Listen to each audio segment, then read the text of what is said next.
Mr. Sullivan, you brief us on a monthly basis, an intelligence briefing, a threat briefing.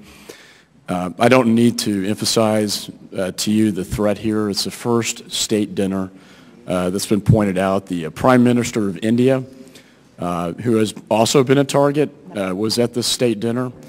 India, which has been threatened by Pakistan on the eve of the president giving his speech on Afghanistan, his policy dealing with Afghanistan and Pakistan. You have two major targets at the White House.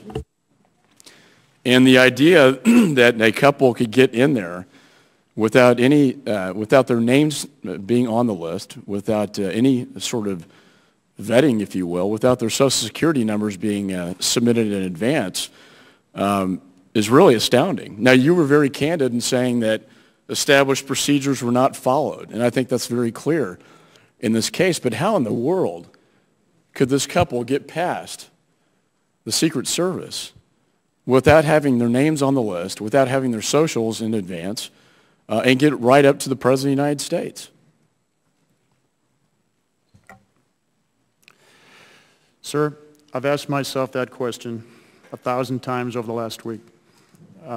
What we keep coming back to here is that procedures weren't followed.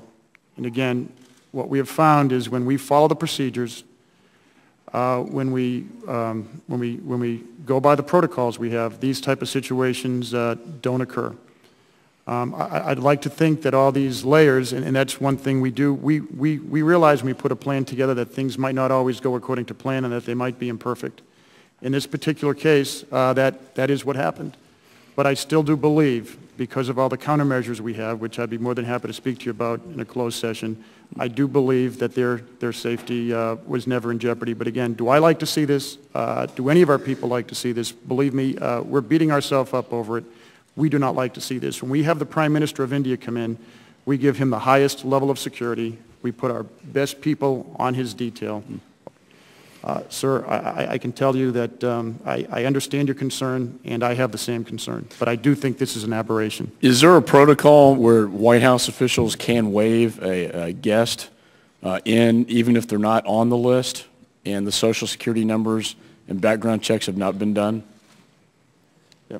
And again, sir, I'd prefer not to get into our procedures on that. Every event is going to be different. But again, I'd prefer not to get into that procedure. Well, one of two. You said human error happened, and certainly it looks like the Secret Service there's human error. What I want to know is whether this individual, whether it's anybody from the White House, intervened to allow access to these individuals.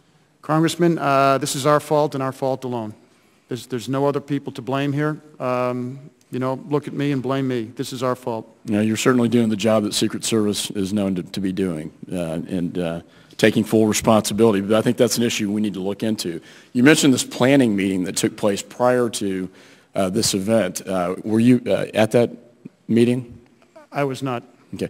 But the decision that came out of that meeting was that the Social Secretary was not, it would not be necessary for her or her staff to be present with Secret Service? Yes, sir. As I understand it, the agreement was that they would have people available in a roving capacity, and that we would accept that checkpoint. We would accept the invitation list.